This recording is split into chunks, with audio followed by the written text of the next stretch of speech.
주술회전 마을화에 대해서 알아보겠습니다. 스포일러가 있으니 시청에 주의하세요. 프로필, 이름 파라검 미개신장 마을화, 키 불명, 능력은 모든 사건에 적응하는 능력이 있습니다. 소환된 식신이며 주사는 후르베 유라유라인데요. 손으로 그림자 놀이 하듯이 수인을 맺는 것이 10종 영법술의 특징인데 마을화는 두 주먹을 앞으로 내미는 다른 방식의 수인을 사용합니다. 또한 다른 식신들은 모두 동물의 모습을 하고 있지만 마을화는 인간형에 가깝죠. 최강의 식신이라 불리는 이유, 마을화는 기본적인 피지컬도 아주 뛰어나지만 적응하는 능력과 퇴마의 검 두 가지 능력으로 구성되어 있습니다. 적에게 받은 공격에 적응해 나가며 내성을 획득하고 등 뒤에 달려있는 법진이 회전하면 공격에 완전히 적응하게 되는데요. 적응이 완료되면 회복과 동시에 더 이상 같은 공격은 통하지 않게 됩니다. 그리고 오른팔에 달려있는 검도 강력한 능력을 지니고 있는데요. 오른팔의 검은 퇴마의 검으로 주령에 특화된 검입니다. 반전술식과 마찬가지로 양의 에너지를 가지고 있어 주령에게 치명적이고 검의 능력 또한 상대방에 맞게 변할 수 있습니다. 방어와 공격 모든 면에서 어떤 상대를 만나더라도 카운터를 칠 수 있는 능력인데요. 작중 스쿠나가 최강의 엇박자 가위바위보라고 말했을 만큼 사기적인 능력입니다.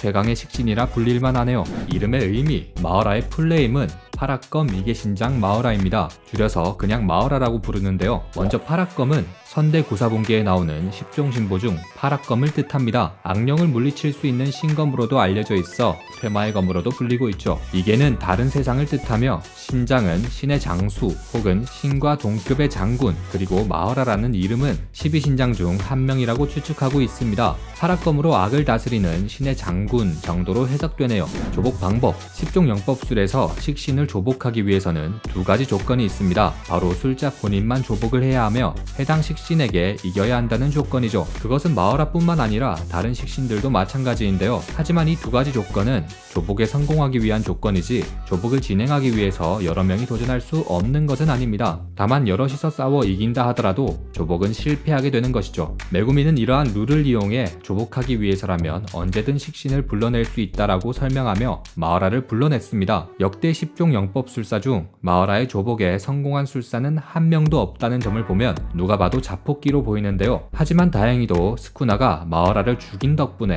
의식이 종료되어 메구미도 살 수 있었습니다. 머리 위에 법진, 마을화의 머리 위에는 순환과 조화를 의미하는 원형의 법진이 떠 있는데요. 나중에 스쿠나가 이 법진만 사용하는 모습을 볼 수 있습니다. 이 법진이야말로 마을화를 조복한 이후 사용할 수 있는 진짜 능력이라고 생각되는데요. 법진을 술사 본인이 사용하며 마을화의 적응 능력을 얻는 것이 진짜 능력이 아닐까 합니다. 마을화 모티브, 마을화의 모티브는 10종 신보와 12신장이라고 생각되는데요. 먼저 10종 영법술은 선대구사본기에 나오는 10종 신보와 유사한 점이 많습니다. 10종 신보는 신이 내린 10가지 보물을 뜻하는데요. 그중 하나가 바로 마을화가 사용하는 파라검이며 다른 식신들도 10종 신보와 비슷한 문양을 가지고 있습니다. 또한 마을화를 의미하는 12신장은 제가 알고 있는 12지신과 비슷한 것 같은데 그중 토끼를 뜻하는 마오라 장군과 이름이 비슷한데요. 얼굴의 날개가 뭔가 토끼 귀 같기도 하지만 다른 추측으로는 인도의 뱀신인 마우라가가 모티브가 됐다는 이야기도 있습니다. 마우라가는 뱀의 머리와 인간의 몸을 하고 있다고 하는데요. 여러분은 어떻게 생각하시나요?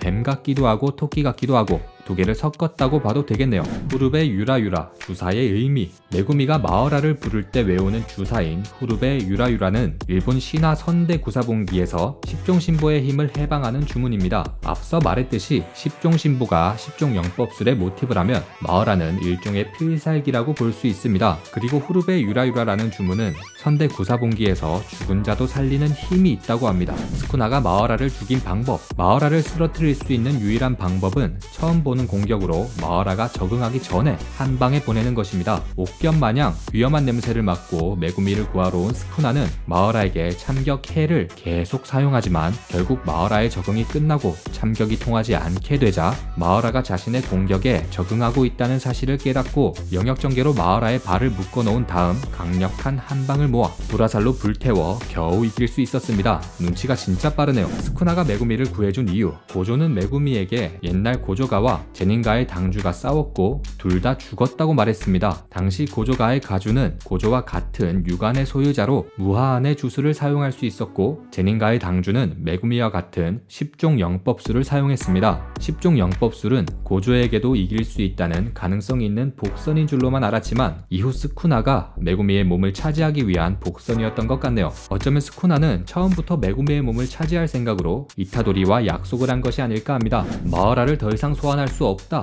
작중 메구미는 파괴된 식신을 다시 부르지 않는데요. 특급 주령에 의해 파괴된 흰색 옥견이 이후에 등장하지 않은 걸로 봐서 스쿠나에게 죽은 마허라를 더 이상 쓸 수 없지 않냐는 의견도 있는데요. 하지만 스쿠나가 이후에 불러낸 것으로 봐서 아마도 조복한 식신에 한해서만 해당되는 것이 아닐까 생각됩니다. 마허라의 능력, 위에서 거의 다 나온 것 같지만 그래도 마허라의 능력에 대해서 한번 짚고 넘어가겠습니다. 마허라는 머리에 법진을 회자시킨 뒤 모든 현상에 적응할 수 있는 개사기 능력을 가지고 있습니다. 예를 들자면 한 번 받은 공격은 두 번째부터 무효화시킨다거나 본인의 공격이 통하지 않는다면 통하게 만들어버립니다. 물론 이 무효화의 기준은 기술의 크기나 상황마다 다르다고 생각되는데요. 스쿠나의 참격을 무시한다거나 정에너지의 공격을 주력으로 바꾸는 장면이 스쿠나와 싸울 때 많이 묘사되고 있습니다. 하지만 그에 비해 공격 방법은 파라검으로 공격하거나 6단전뿐으로 아주 심플합니다. 하지만 기본적인 파워나 스피드가 매우 뛰어나기 때문에 한 대 맞은 스쿠나가 빌딩을 몇 개나 부수며 날아가 버리죠.